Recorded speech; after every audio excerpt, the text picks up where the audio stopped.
Hey, what's up, everybody? Kyle from HospitalityMD back with another episode of our podcast interview series presented right here on YouTube. Before we get started, you know the drill, and do not forget it. Be sure to subscribe to this channel. Be sure to turn on notifications for this channel. Be sure to like this video. Be sure to comment on this video, and be sure to share this video. This video is about Bruce Jordan. He is the managing partner of Hotel Guest Management. He has a YouTube channel, which you can find in the description, where he hosts Hotel Management Do's and Don'ts. It's a great show. We're talking today about how to help a broken and failing hotel and how to turn that around. So without further ado, let's get to the interview.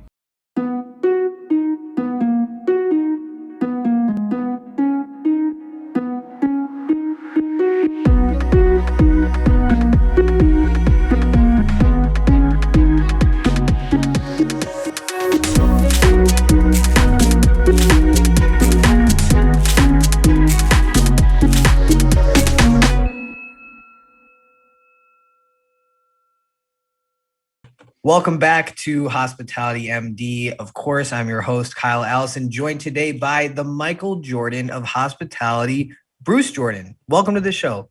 Thank you. Thank you for having me, Kyle. It's my absolute pleasure. So again, you are the Michael Jordan of hospitality. You have your own show on YouTube called Hotel Management Do's and Don'ts. Season 2 is coming soon as well. So we'll be sure to put the link to that in our show notes for today's episode. But you've got this show. You have your hotel management consulting piece to it as well. You have Text Guest as well, which is your business. And you're doing all this stuff in the hospitality industry. But my question to you to start out is why? And what I mean by that precisely is, what was your enunciation moment into hospitality? That first instance where you said, wow, this is something that I can't stop doing. Well, I started off my career, over 20 some odd years ago. My God, I've been a hotel manager since I was 20 years old. But what really got me started in the hospitality space is when I was younger. Me and my mom and my sisters, we couldn't find a place to stay. I think I had to be in middle school at that time, and we were staying inside of a hotel for about 6 months until we found another apartment. We moved out. My mom couldn't find an apartment fast enough in time, and the general manager, I never forget, it was a Howard Johnson. And the general manager, he always liked me because as a kid, I was a hustler. I'll be selling candy, washing cars, raking leaves, cutting grass, shoveling snow. So he liked my style, and he was like, you know what, we're going to employ you at the hotel. So he'll have me like take out the trash, and which was completely illegal at the time. But I'm so glad. Yeah, I was just about to say, because you're talking about like you were how old at this time? Yeah, I was in middle school. So oh my gosh, yeah. So that was my first experience, with hotels. And I think that's how I really just gravitated towards the industry, by looking up to him and saying, hey, I got fired from that job, though. I got a little too big for my britches, and I thought I was really part of the team, not just some kid making some side money. And I started answering the phone. He was like, okay, you're fired. Oh, that's too bad. That's too bad. That, to me, and like, I want to say that I would have done something completely different if I was the GM in that situation and been like, you know what, this kid is onto something. He's confident enough to pick up the phone at a hotel that he knows that he has no business picking up the phone at. Oh yeah. And then maybe would have tried to just develop you further or something like that. But granted, everything being illegal and stuff, that definitely throws a wrench into things. He said, you don't know who's going to be calling on the other end, and they hear a little middle schooler's voice on the other end of the phone. Who's working? Talk about welcome to the Howard Johnson. How can I help you? Yeah, you were definitely maybe pushing the boundaries a little bit too much, but it's no wonder, right? That little kid who is, maybe like you said, too big for your britches or too confident is, now you've kind of grown and blossomed into being GMs, working with corporate flipping and helping out distressed hotel properties, saving them from foreclosure and other types of financial distress that they might be going through. So from that moment, because I mean, you were technically just homeless at the time with your family. You had no place, no permanent address at the time. And the hospitality of that Howard Johnson was able to kind of keep your family together. Was that something that you recognized at the time too, that like, this is like almost like a refuge point for us? Like, did you recognize it on kind of like that bigger picture level of the hospitality at the time? No, not really. Like, at the time I just thought, it was just a really long vacation. Like, Yeah. we get up, we go on vacation, we go to a hotel. I'm like, okay, we're on vacation a little bit longer than usual at this place, but Yeah. now I reflect back and I'm like, man, my mom was really strong, because there was no room. It's four people inside of like two queen beds. So, that was just tough within itself, especially dealing with kids. We're always arguing and fighting and stuff. So Oh yeah. And granted, like, you can maybe manage that on the family vacation, like we all have, going into the room, two queens with the whole family, but that's only for, maybe 3 days to 7 days, if you're on a vacation. But to do that for several months is certainly, you know, takes a level of strength, takes a level of grit to do that, as does being a professional hotelier. That takes a lot of grit and a lot of strength, as well, as I'm sure you've realized over the years. I'm curious to know, out of the properties that you've worked at, what has been your favorite project and why? out of all the properties that I worked at, actually my last project was my favorite project because to take a hotel that was pretty much just a crack house and turn it into a 7.9 on Google, like to go from that extreme in months. Uh, I mean, it almost killed me, but it was a lot of work.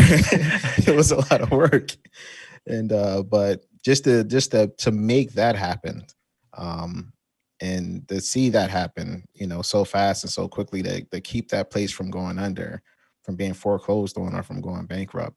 Yeah, that one was probably like one of my favorite projects for sure. So let's kind of maybe dive in a little bit deeper on this particular case study, because I definitely think that it's maybe more relevant in today's standards of the climate of the hotel industry to more people, right? Because what have we been seeing happen across the board? Well, rates are generally lower, and those are going to take many, several years, I should say, to come back to where they should be to keep up with the occupancy. So rates are lower right now. You're seeing a lot of local travel. We've seen reports of just increased shenanigans that you wouldn't normally be seeing at your hotels are now occurring more frequently. Parties in rooms, smoking, and all that good stuff, right? And that's something that was kind of just like a daily occurrence, plus probably even more than that at this property you're referring to that you helped flip. So let's start with what the situation was like leading up to your arrival, right? So let's just, I mean, what were the numbers? What was the culture like? The environment? Tell us all about that. Well, when I first got there, I'll start off with the numbers. The place was only making probably 50, 60,000, mind you. Before the new owners came in, it was doing about 400,000. So something is wrong when the old owners are doing 400,000 and the new owners are only producing 50, 60,000 In revenue? in revenue. Yeah, for How a many rooms? 400 room property. Yeah, for a 400 room property. But That doesn't make any sense. but it made sense to them because they're the owners. Because it's if they're smart enough to be able to buy this property, they have to be genius businessmen to run it. It's like, since I bought a car, I can change the engine, right? Wrong. So that's the way some owners think. Not all of them, but some of them, they fall into that trap that since I own it, I could do whatever I want and the outcome is going to be great. Yeah, I definitely think that's worth emphasizing because there's a difference. And we talk about this all the time on Hospitality MD. There's a difference between being a real estate investor and being a hotelier. Those are two completely different disciplines. And, you know, if you're a really seasoned and experienced hotelier, at some point, you're going to marry those two disciplines to a certain extent because the real estate is a part of the hotel business. But it's one thing to just raise money and to finance a property, and it's one thing to manage that property effectively enough to generate revenues and efficiently enough to generate profit. And also keeping in mind the fact that it's a sacred institution of hospitality and it should be treated as such. So I definitely I definitely think that that is what you've just described, and maybe isn't so atypical, for somebody to say, well, I bought this, now I can run it. How hard is it? All I have to do is do laundry and make the beds, and that's all there is to it, right? That's right. And unfortunately, they learned the hard way. So when I came in, the first thing I noticed was a lot of things going up with the staff. Like they had this crazy staff. One of the telltale signs for me, you have like 6 main different type of personalities when you're dealing with employees. But the ones that tend to raise the red flags for me are the tattletales. The tattletales are usually telling to keep the attention off of themselves and put the attention on someone else. So once I started weeding through the tattletales, I could see like this guy really doesn't know how to do the job. Like, so that's probably why he's in here trying to tell on everybody. But there's a difference between someone like actually telling because they can't get their job done because this guy won't do his job, and someone just telling on anything and everyone that they see, anything that they see. So once I got rid of the people that really wasn't qualified for that particular position, whether it be front desk, maintenance, or housekeeping, that's when I was able to work on the sales. So it was a serious operational overhaul when it came to a lot of the employees that was there. Well, yeah, and the way that you describe it, right? Listening may say, "Oh, well, you weeded the people out, and then you started working on sales. Like this was taking a long time." Like, no, this was happening very quickly, correct? Like, because you were under the gun, right? Because the bank was trying to take the keys back from the owners. Is that right? Exactly. So I had got there in July. The first thing they did was they got rid of the current general manager immediately because he wasn't even qualified for that position. I don't even know how he was even put in that seat. So they got rid of that general manager immediately.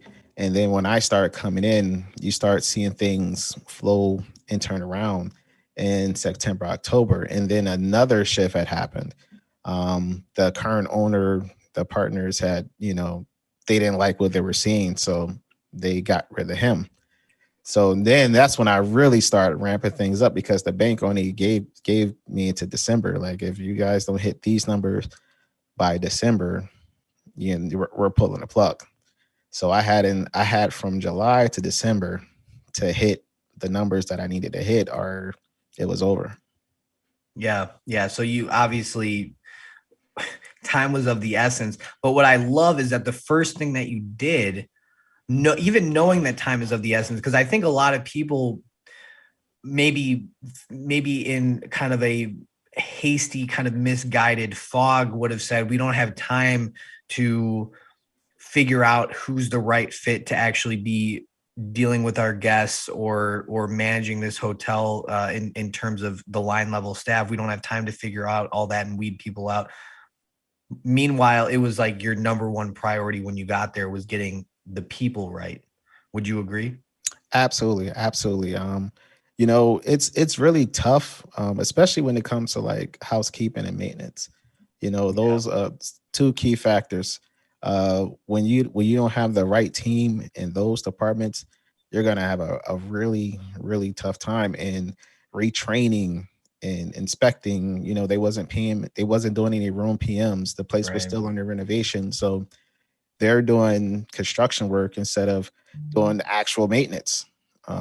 Just like little small things that that come out to be really big things in the long run when it comes to making sure the guest is happy and satisfied. So the in-house maintenance team was doing like capital expensive construction projects that typically you would have had a contractor or some specialists coming in to handle. But I mean, I think that like even just like says it all right there. Like how, I mean, that is not something that you would be.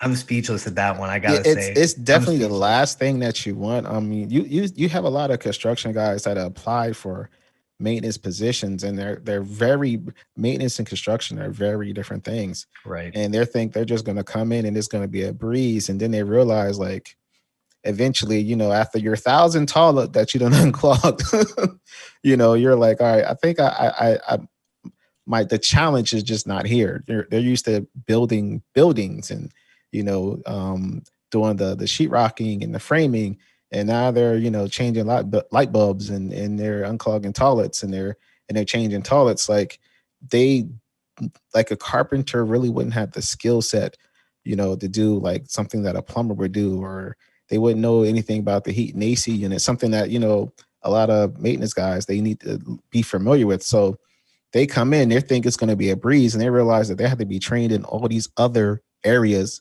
of maintenance that they just don't know. All they know is sheetrocking and framing and painting, so.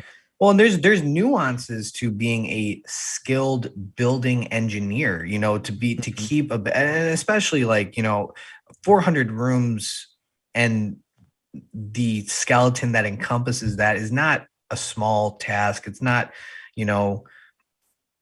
something that's easy to stay on top of, especially if it sounds like if they were going through renovation. I'm sure it maybe wasn't the newest box in the world, Yeah. So to be able to keep an older box running is a difficult task. But again, it's more, I do think, yeah, granted, you're going to be unclogging toilets, you're going to be changing light bulbs, and it may not seem like you're doing much, but when you zoom out, it's so imperative, because when you're not doing those things, then one day you turn around, just like you noticed, and the building is deteriorating because it hasn't been maintained. We're interrupting this video to bring you a brief message from HospitalityMD. So if you're like many of the people I've been speaking with, chances are your hotel is understaffed. This hiring crisis is affecting everyone from roadside motels all the way up to big box and city center products. Now, if putting out applications isn't working for you, if people aren't willing to train, if they show up for work and leave a week later, you're not alone, but we can help. The same hospitality we provide during our content, we can provide to your hotel in the form of hotel task force consultants. They are brand trained, confident, and ready to hit the ground running at your hotel. And we work with all budgets and all types of properties. We can help you. Contact us today to learn more with the link in the description. So, okay, so you got the people right. You had to focus on hiring. You got rid of the people that weren't the right fit for you or for the culture that you wanted to instill, and you were under the gun. So just tell me about that kind of transformation, that tipping point to be able to meet that deadline by December and be able to go to the ownership, go to the lender and say, we did what we came here to do. Well, once I was able to get the operations set and focused, that's when I had to turn my attention towards, the front desk and sales. What I was realizing was that a lot of the front desk agents, they weren't used to selling upgrades. They wasn't used to upsells. They wasn't used to any type of sales. Right. And, the front desk is where you're going to either make or lose all of your money. And then you have, then I had a couple front desk agents that they had really extreme low self-esteem, which is very dangerous at the front desk. Because when you have really extreme low self-esteem, you're going to do things to make yourself feel better. So they were like making adjustments before the guests even checked in. And I'm like, what are you doing? What are you doing? Like, the guests haven't even checked. They haven't complained about anything yet, and you're adjusting the bill. What are you doing? Like, those are the type of people that, is going to cost you some serious revenue. in the long run. So yeah, just to see the expression on your face, you know exactly what I was going through. So okay, all right. Here's the thing. I empathize to the utmost with these particular front desk agents because, I know what it feels like to tense up every time a guest comes to the front desk because you know that your property is so deteriorated. It's basically a bait and switch all around. You know that you're basically got your back up against the wall 24/7. You basically are like, before the guest even complains, like, let me just save them their breath because I know, like, I get it because you're so defeated, you're so run down. I mean, I get that, but you can't do that. Yeah. You can't do that. Yeah. That's, I mean, again, I empathize, but just, I think, wow, ultimately, again, another kind of speechless moment here for me, but ultimately I empathize with them. Imagine trying to teach that person to sell an upgrade or upsell, pool view room, great location, you're going to have to get them therapy first before they can even attempt to do that. Like, seriously, that's not just like training them for their job. That's like reconfiguring their entire mental state and their self-worth and all that stuff. I mean, that's daunting. They were the whole team was like, oh, we don't do that here. The guests here don't want that. You're never going to be able to do it. And I would sell like 6 to 8 upgrades right in front of their face at the front desk. In a day, right in front of their face. So I guess you guys are right. Wrong. Yeah. So, okay. And I like the point that you made there, because they said our guests don't want that. What exactly did they mean by that? First of all, let's start with that. If you had to guess, what did they mean by our guests don't want that here? Well, they were used to the old style, the old way where, you just come in, give them some keys, have them sign a reg card and leave. They wasn't used to engaging with the guests, finding out why the guest is here, see what the guest may need. Because a lot of times guests don't want to be treated like everyone else. Like, there's a reason why you have a Kia and Mercedes. Not everybody wants to be treated the same. Some people know that they're worth more and they want more. So when they were saying our guests don't want that, they wasn't saying what they guests want. They were saying what they wanted. They were saying what they wanted to do. Right. Not what the hotel actually needed. Well, and the thing that kind of clicks in my mind when you say that is at the beginning, as you kind of presented this case study, you mentioned that you referred to the hotel as a crack house, right? Yeah. That's essentially what it was, right? And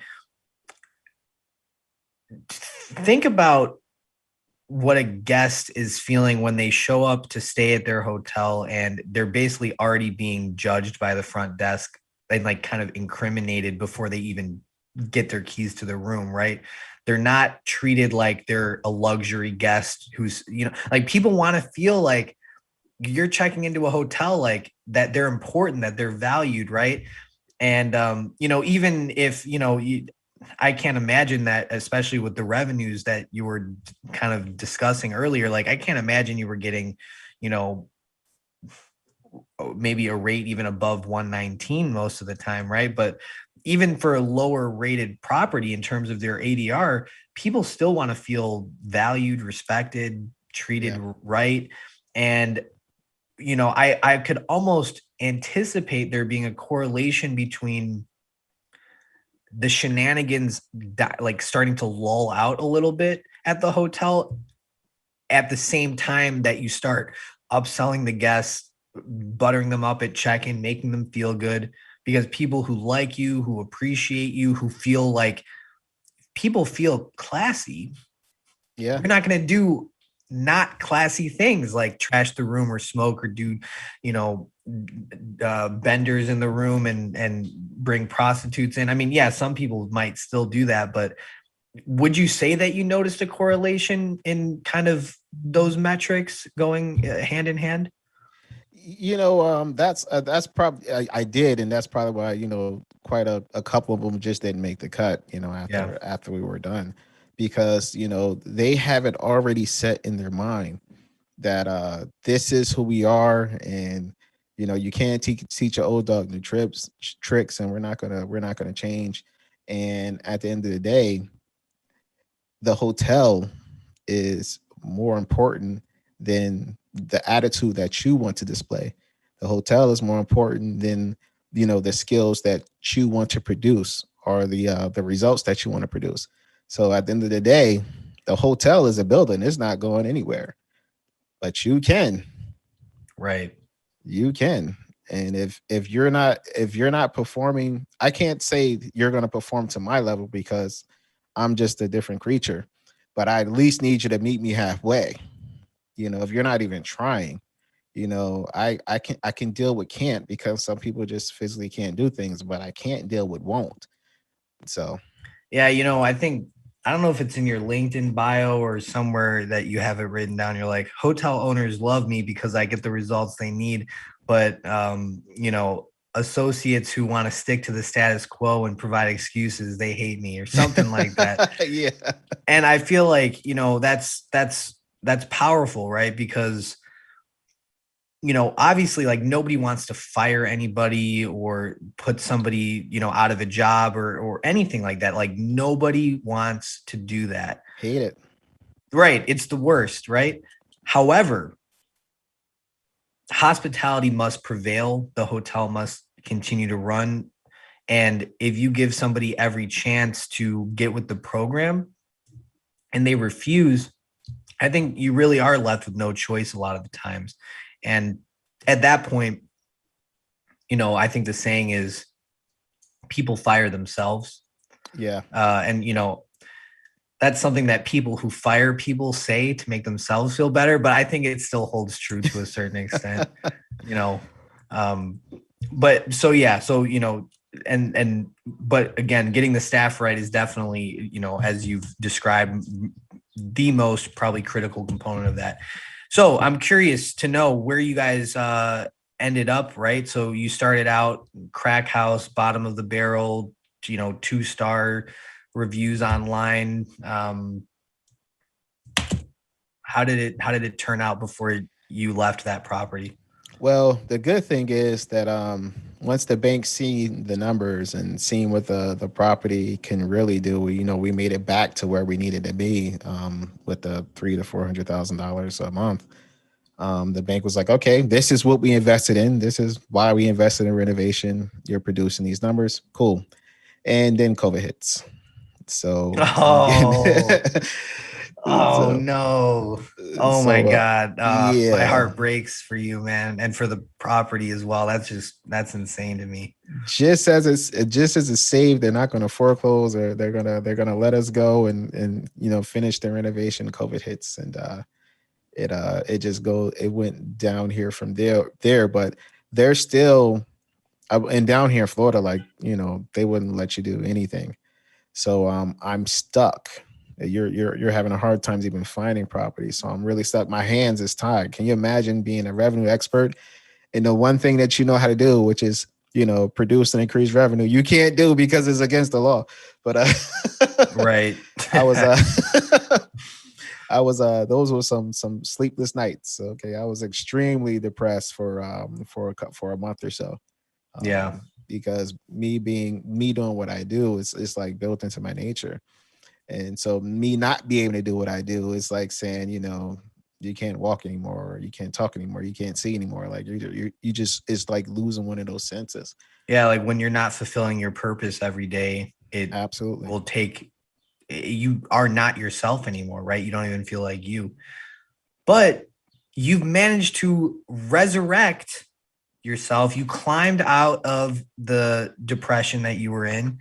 You managed to do something a little bit more exciting, right? You've got hotel management do's and don'ts, hotel guest management that started right kind of over the summer, something, right? Yeah. What happened was, I was I still needed to get my reviews in order, and I didn't feel like I was getting them done fast enough. So One thing I used to dabble with was text messaging software. So I said, you know what, let me see if I can find a company out there that can, I can do text messaging to get reviews. At least they'll help me in the long run, so I can increase my communication with the guests. And I started calling these companies my competitors, and they were like $5 a room, and I have 400 rooms, and I just don't have the budget for an extra $30,000 a year, and especially trying to sell that to the owners. Oh yeah, I'm going to spend $30,000 a year to send a text message. Right? They're gonna say,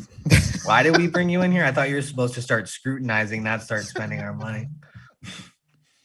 So I said the only way this is going to happen is if I, just develop my own software, because I developed some projects in the past with other projects that I was working on. So I just said, I'm just going to go ahead and make this software. And once I made that software, the reviews just start pouring in. I mean, pouring in. I went on Google. I was a 3.3. I think I went from a 3.3 to a 3.7 or a 3.8 in months. Like, it was crazy. So let me get this straight, Bruce. So this is why they call you the Michael Jordan of hospitality, because you are flipping a 400-room big box distressed hotel that is on the brink of being seized by the lenders, and you are under the gun to get it done. But you're also say, you know what, I'm just going to develop my own software to basically transform the hotel. Are you crazy? Like, how do you even, I mean, that is literally, like you said, you're a different creature. That's superhuman right there, because who's going to do that? Yeah, it's I'm surprised I was even able to pull it off myself, because when you're dealing with programs and applications, there's so much that can go wrong so fast. So you get a lot of errors, a lot of bugs, and to be able to just get through that and try to get through what's going on at the property and trying to get through COVID, it's all at one time. It was just ridiculous. But what I did was I said, you know what, instead of just keeping the software for myself, it's user friendly, it's easy, I'm just going to sell it at just above cost. And so I made that software available for everyone. So it doesn't cost $5 a room. It's a software that you get for $100 to $200, and do what you need to do. So this is going to be for your, because you're kind of corporate managed assets, or your kind of big Aimbridge or Davidson hotels and resorts, kind of operating hotels. They're going to have their Kipsus, and they're going to have their, can't remember what the other one is that Marriott is really friendly with. Medallia actually brought a company by the name of Zingle. Yeah. That's it. That's the one. Yeah, Zingle. Yeah, so you're going to have your Kipsu, you're going to have your Zingle, but what about your La Quinta Inn and Suites on the side of the highway somewhere who doesn't have Zingle or Kipsu because it costs them so much money, right? Yeah. Do you feel like this software is it's the kind of accessible software for anybody, that you don't have to have Aimbridge backing you. You don't have to have the big brands backing you. You can be anyone. You can be that owner operator. You can be that, little guy and still get your reviews and still get, that notoriety and be able to connect with your guests in a way that they want to be connected with. Absolutely. Absolutely. One of the reasons why I designed it, because I felt like the other stuff was a little bit too much. The big mistakes, especially with programming and making software in the hotel industry, is that the people that's making the software, they're not hoteliers. They don't really know anything about the hotel. Their thing is, I'm going to have an idea and I'm going to get funded and we'll work everything else later, work out the other details later, So one of the things that I did, I was like, the people that's going to be using the software, they're not coders. They're not, they're a lot of them are pretty much up in age to the point where, they're just really they just know enough computer stuff to get by. They do their job and go home. They're not doing what we do all day and try to figure out audio and video editing and everything else. Yeah, I'm in my 20s and it's still over my head. I should be a whiz at all this, but so I get it. So I just wanted to make it really user friendly so that anyone can use. Yeah. And that's great. I mean, it's it helps the guest because they shouldn't have to not have the communication that they desire as a result of, people not being fluent enough to use the computer to send them a text message, right? Yeah. It helps the guest on one hand. It helps the team so they're not stressed or anxious about having to add something complicated onto their plate when they already have a very difficult job. And it helps the industry. It helps increase consumer confidence and, just the feeling that hotels are adapting to their wants and needs just as a whole. So yeah, I support it. So Bruce, I'm curious, this, we talked about this big case study, right, which was a huge success and kind of, I think, really just validated a lot of your principles that you had applied at previous hotels, but you realized you could do it much faster and for clients and kind of under the gun. But one of the things that you've really done is you've seen a lot of hotels. You've been exposed to many problems, and I think you've been exposed to many successes because you've made it a priority to shop hotels to see what is going on, to keep a finger on the pulse of, whether it's your comp set or whether it's just any hotel, right? You've seen it. So you've shopped over 100 hotels, and some of them more than once. And I want to get a feel for the biggest takeaways that you've been able to obtain as a result of seeing so many problems and seeing so many successes at different properties. Well, one of them is especially when I'm shopping hotels within my market. The first thing I'm looking for is I scan everybody reviews because I need to know where my hotel is at compared to theirs. And if I'm seeing a significant increase in the reviews at a hotel that I've already shopped, that means I need to go back to that hotel because they're doing something. Either they're building traffic, and if they're building traffic, that means they're taking from my market share, and we can't have that. We can't have that at all. No, definitely. You need to be, you got to be number one on the star report every week, every month, or else somebody has to answer, right? Yeah. Some people want to walk off the court. You got to drag me off the court. So that's one of the things that I look for is when it's a hotel that I have to go back and take a look at and shop again. But for the most part, I look for hotels that have the best reviews, and most recent reviews, and see what they're doing. A lot of hotels I look at, it's just simple, small things. Like I just came from a hotel. I had just came from the Hard Rock in Atlanta, and they had the most incredible employee accountability that I've seen in this industry in a long time. Like they don't pass the buck. Like if you take a problem to one of their employees, they're going to handle that problem right there. There's no, let me hand you over to my manager, or let me hand you over to this apartment. They're right there with you. Even if they have to go get their manager, right? They're right there with the manager because they know that they're the first one that took the call. They're the first one that approached you and you made contact with. The last thing any guest wants is for you to pass them around to a million different people. It just frustrates the hell out of them. And I never seen, and this is a brand new property, and I never seen that level of training that fast in a new property in a very long time. That takes a while to be even be able to train in that manner, to train that type of personality and that type of due diligence. It was incredible. I was very impressed. Yeah, it's like it even sounds like it's transcending not only just training, but it's the culture that they've been able to kind of cement so quickly.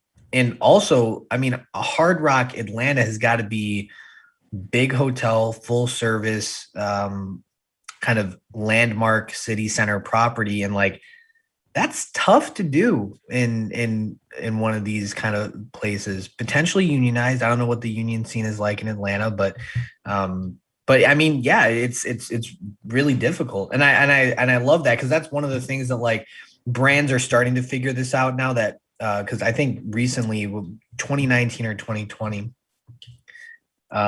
Hilton, for example, came out and said, one of the big things that we're going to be looking at now and on your QA and everything is going to be first point of contact resolution. And that's now added to your Medallia SALT questionnaire and everything, because they realize that's what people want, is to just get it handled. So I like how, and this is maybe something that I'm going to be keeping in my mind for my next hotel project, will be, if somebody has to get help from somebody, make sure that they don't leave. They stay there, even if they're not talking, but just to have their presence there. That's big. And it's like subconscious almost. It's like psychology. The guest isn't going to recognize the way that you did in that moment and say, wow, that person stayed there the whole time. That's really cool. They're maybe not going to recognize it, but subconsciously, I think they definitely will feel more cared for. Absolutely. Absolutely. Another thing that I usually look for is the digital presence. What most managers don't have time to work on or to think about is that people see you digitally in today's day and age. They see you digitally before they even see anything. Like, they're looking at photos, they're looking at videos, they're looking at reviews. So if you're not looking at your photos and comparing them to the other properties that may be doing better than you, or if you're not looking at your videos on YouTube, and or hell, I hope you have videos on YouTube. If you're not looking at your videos on YouTube, yeah, if you're not on YouTube, you're done. Like, right. And I kind of feel like that one is like, there's going to be a lot of property leaders who are listening to this who are like, wait, we were supposed to be on YouTube? Nobody ever said that. They never taught me that.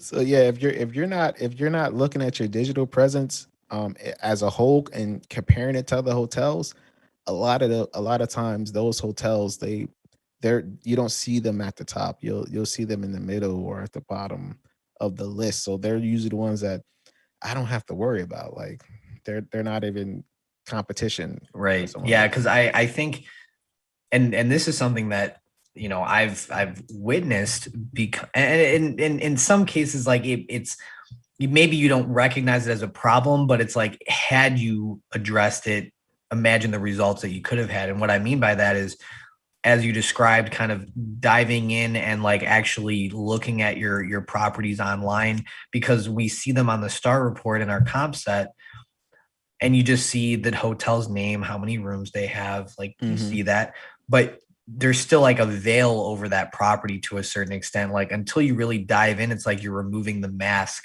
kind of like what that kind of property is incognito when they're on the star report. And once you kind of pull that veil away, you can really start to understand the identity and what they're doing. So next time you do see the star report, when you see that hotel's name, the number of rooms, and their ranking, you can understand why a little bit, instead of just focusing on what did we do?